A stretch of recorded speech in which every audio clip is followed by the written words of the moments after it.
Let's all line up for a rapid test because it's time for your Week 4 recap.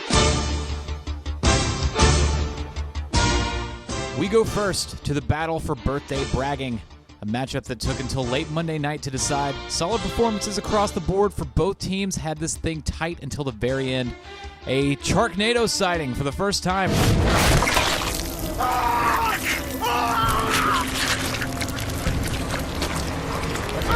Early Sunday had Jen feeling like Deshaun might be a seedy lamb being led to slaughter. But a pedestrian Monday night from Travis Kelce and Mason Crosby wasn't enough to finish him off. Deshaun looked more like lion than lamb. King of the jungle, birthday king, whatever regal pun you choose. The point is, kings stay kings, and Deshaun moves to 3-1. Going now to Sharif's matchup with Greg. Sharif was able to post this week's biggest blowout.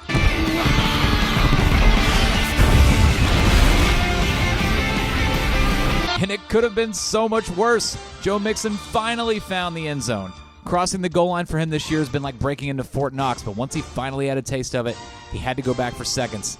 He also rushed for over 70 yards for the first time this year, and he was on Sharif's bench because the only guy who's 0-4 made fun of him all year. Sharif left RB1 inactive this week. Ultimately, it didn't matter because, number one, Cook and Gordon put up crazy numbers, and two, Greg was our donkey of the week.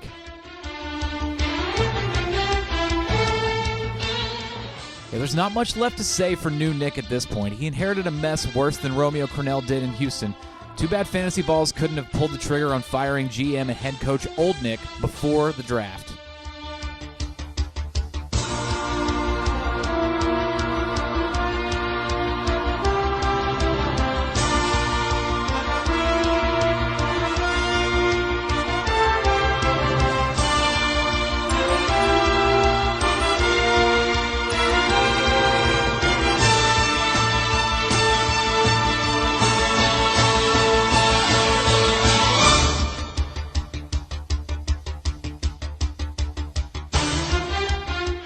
Moving on to a Balter battle between Laura and Jesse. Call your local union rep because this matchup came with a threat of retaliation from management.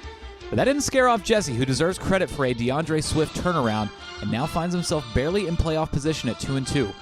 Laura has arguably made the most drastic moves of any team this season after the loss of Saquon, and for whatever reason, it's not paying off quite yet. Jesse picks up a hard-earned win, and Laura's on a 2-game skid, but it's not time yet for either team to either start popping champagne bottles or panic just yet.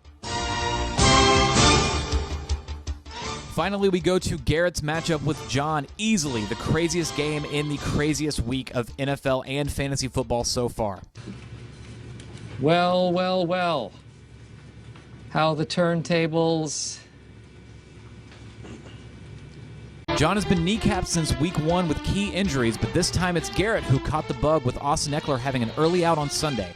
John had some big names return this week for a Will Fuller lineup, specifically a 40-point performance from George Kittle. We have a potential worst to first situation brewing here because John is this week's high scorer. Totally doing rock and roll! Rock and roll! Yeah. That's right, I'm not thinking! Yeah, the human beings may have to do some maneuvering at the running back position if they plan on making it to regionals. Well, we're going to need all hands on deck if we're going to go to regionals. John picks up a much-needed second win and all of a sudden finds himself on the playoff bubble. That's it for your Week 4 recap. I'm going to drink until I forget it. See you in Week 5 and suck a dick, dumb shits!